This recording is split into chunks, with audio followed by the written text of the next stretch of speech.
Assalamualaikum warahmatullahi wabarakatuh. Salam sejahtera bagi kita semua. Yang kami hormati, Ibu Dr. Konita Fardia, SSI MSI, selaku dosen pengampu mata kuliah Kimia Lingkungan. Kami mengucapkan terima kasih atas kesempatan yang diberikan untuk menyampaikan presentasi hasil diskusi kami dengan judul Pengaruh Pencemaran Udara Timbal atau PB pada Youth Olympic Games di Nanjing terhadap kesehatan lingkungan. Baik, izinkan saya memperkenalkan kelompok 4 yang beranggotakan 5 orang. Yang pertama, Sherly Effendi, yang kedua, Kadisa Fania, yang ketiga, Naswa Aulia, yang keempat, Cici Nuraini, dan yang kelima, Sherly Andini. Selanjutnya, saya akan memulai presentasi dengan menjelaskan kronologi terkait topik ini untuk memberikan gambaran yang lebih jelas. Nanjing menjadi kota yang sangat terurbanisasi dan terindustrialisasi menghadapi tantangan polusi udara akibat urbanisasi, kendaraan berat, dan juga debu konstruksi. Pengalaman dari acara sebelumnya diketahui bahwa kualitas udara juga dipengaruhi oleh kombinasi pengendalian emisi dan faktor cuaca di sana. Pada 1 Juli tahun 2014, pemerintah Nanjing mulai melakukan persiapan dengan langkah-langkah pengendalian polusi.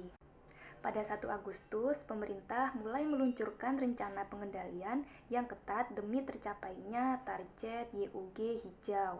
Kemudian, pada tanggal 16 hingga 28 Agustus, pemerintah mengukur kualitas udara dengan data monitoring dan data model WRF CMAQ untuk mengevaluasi kualitas udara di sana. Data monitoring digunakan untuk mengukur polutan, sedangkan data model WRF CMAQ digunakan untuk menganalisis pengaruh cuaca dan langkah pengendalian emisi.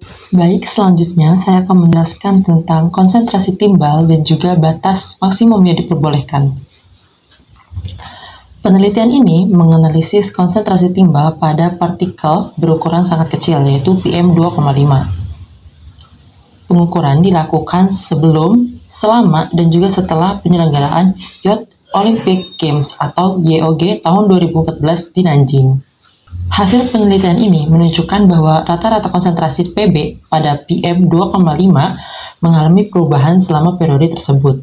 Sebelum YOG tahun 2014, konsentrasi timbal pada PM2,5 sebanyak 88,2 nanogram per meter kubik. Namun, konsentrasi PB menurun selama penyelenggaraan YOG tahun 2014 menjadi 49,1 nanogram per meter kubik. Menariknya, setelah penyelenggaraan YOG tahun 2014, konsentrasi timbal pada PM2,5 justru meningkat menjadi 95,3 nanogram per meter kubik. Penelitian ini juga menganalisis konsentrasi PB pada TSP dan juga PM10. Pada PM10, selama YOG, terdapat konsentrasi rata-rata PB sebesar 67,3 nanogram per meter kubik, dan sesudah YOG sebesar 126 nanogram per meter kubik. Adapun konsentrasi rata-rata PB pada TSP selama YOG yaitu 98,2 nanogram per meter kubik, dan juga sesudah YOG sebesar 184 nanogram per meter kubik. Dari data tersebut, diketahui sekitar 11% dari total sampel yang dianalisis menunjukkan kadar PB yang sudah melebihi ambang batas yang sudah ditetapkan oleh Standar Nasional Kualitas Udara NASQS sebesar 150 nanogram per meter kubik. Berikut adalah tabel statistik konsentrasi PB dalam PM2,5 yang dikumpulkan sebelum, selama, dan setelah Youth Olympic Games atau YOG tahun 2014 di Nanjing. Menurut WHO, ambang batas konsentrasi PB pada PM2,5 sebesar 0,5 mikrogram per meter kubik dalam pengukuran 24 jam. Sedangkan data pada tabel didapatkan dari hasil pengukuran selama 12 jam. Selanjutnya adalah dampak pencemaran udara timbal atau PB pada Youth Olympic Games terhadap kesehatan dan juga lingkungan. Dari segi kesehatan, pencemaran PB ini dapat memberikan beberapa dampak yang sangat serius. Di antaranya adalah yang pertama, penyebab gangguan pernafasan. PB pada PM2,5 dapat terhirup hingga ke saluran pernafasan bawah, sehingga dapat menyebabkan inflamasi dan juga iritasi pada paru-paru. Hal ini dapat meningkatkan resiko penyakit pernafasan seperti bronkitis kronis dan juga asma.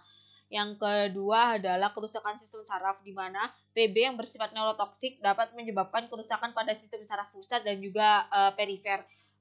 Pada anak-anak, paparan ini dapat mengakibatkan penurunan IQ, keterlambatan perkembangan, dan juga masalah perilaku. Sedangkan pada orang dewasa dapat menyebabkan gangguan motorik dan juga kognitif.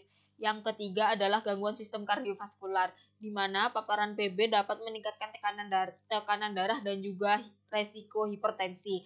Hal ini dapat mempengaruhi pembuluh darah dan juga dapat meningkatkan resiko penyakit jantung dan juga stroke. Yang keempat adalah gangguan hematologis dan juga ginjal.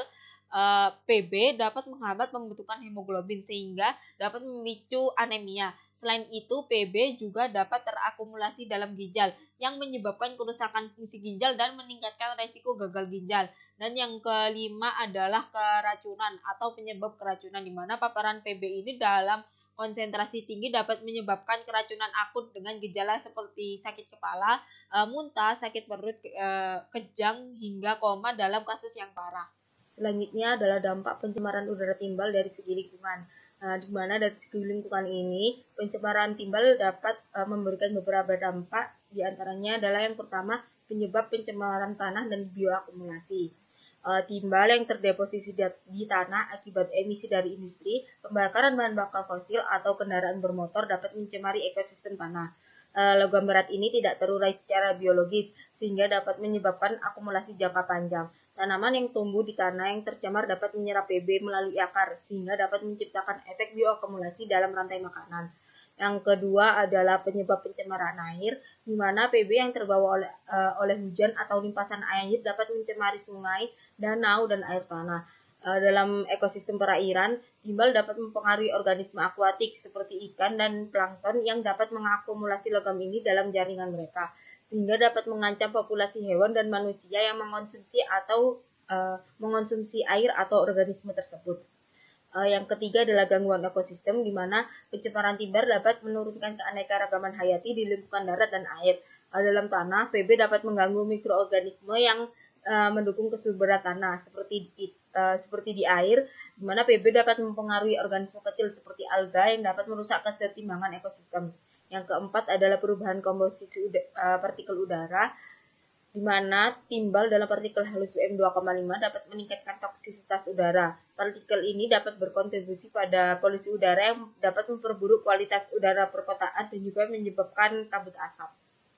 Yang kelima adalah efek akumulasi jangka panjang, di mana karena sifatnya yang tidak terurai ini, PB tetap berada di lingkungan untuk waktu yang lama. Pencemaran jangka panjang ini dapat mempengaruhi tanah, air, dan juga udara secara permanen, sehingga dapat menciptakan resiko toksisitas kumulatif dalam ekosistem dan rantai makanan.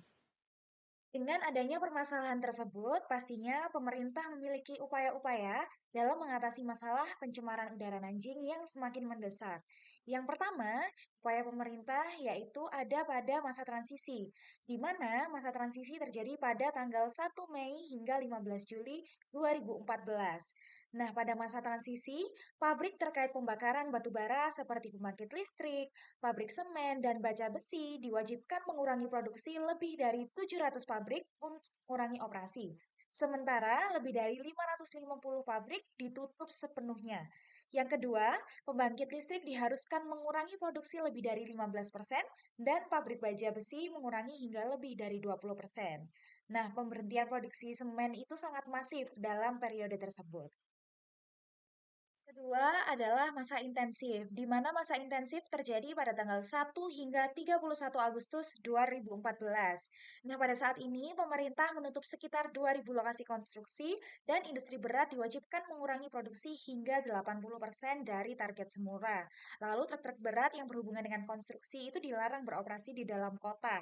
Juga kendaraan beremisi tinggi dilarang masuk, karena kendaraan beremisi tinggi bisa menyebabkan pencemaran udara. Lalu, biaya parkir di pusat kota dinaikkan hingga 7 kali lipat. Hal ini dilakukan untuk mengurangi kemacetan dan mengurangi penggunaan kendaraan. Lalu setelah itu, pemerintah mengoperasikan 900 bus listrik dan 500 taksi ramah lingkungan untuk menggantikan kendaraan konvensional. Hal ini dilakukan karena bus listrik itu sangat ramah lingkungan, tidak mengeluarkan gas emisi. Dan pada tanggal 16 hingga 31 Agustus, seluruh proyek konstruksi di Nanjing dihentikan total. Ketiga, pemerintah juga membuat teknologi untuk memantau emisi. Pemerintah setempat mengembangkan teknologi untuk memantau pengendalian emisi berupa data satelit dan algoritma untuk memantau dan mengestimasi emisi secara harian. Dan berdasarkan pengukuran satelit dengan teknologi yang dikembangkan ini, kebijakan ini berhasil mengurangi emisi NOx hingga 25% selama periode YOG. Lalu yang terakhir pastinya adalah sinergi atau kerjasama antar provinsi, di mana sekitar 22 kota di Provinsi Jiangsu, Anhui, Zhejiang, serta kota Shanghai turut memberlakukan kebijakan serupa untuk mengontrol emisi regional. Dan kolaborasi ini dilakukan agar polusi di daerah sekitar tidak terbawa ke Nanjing, sehingga Nanjing bisa digunakan dengan baik untuk menjadi tempat YOG. Berdasarkan materi yang sudah dijelaskan, dapat diambil kesimpulan bahwa pencemaran udara oleh timbal selama Youth Olympic Games 2014 di Nanjing mengalami penurunan berkat langkah pengendalian emisi yang ketat, tetapi kembali meningkat setelah acara berakhir akibat aktivitas industri dan transportasi. Hasil juga menunjukkan bahwa sebagian sampel melebihi ambang batas nasional untuk PM10 dan TSP. Sementara itu, ambang batas yang ditetapkan oleh WHO untuk konsentrasi PB selama 24 jam adalah 0,5 mikrogram per meter kubik. Pada manusia, paparan timbal menyebabkan gangguan seperti penyakit kardiovaskular dan gangguan perkembangan kognitif, terutama pada anak-anak. Dari sisi lingkungan, timbal mencemari tanah, air, dan rantai makanan. Langkah-langkah seperti pengurangan emisi serta adopsi teknologi ramah lingkungan menjadi kunci dalam mengatasi dampak negatif polusi udara. Terima kasih atas perhatiannya. Sekian dari kelompok 4. Apabila ada salah kata, kami mohon maaf. Wassalamualaikum warahmatullahi wabarakatuh.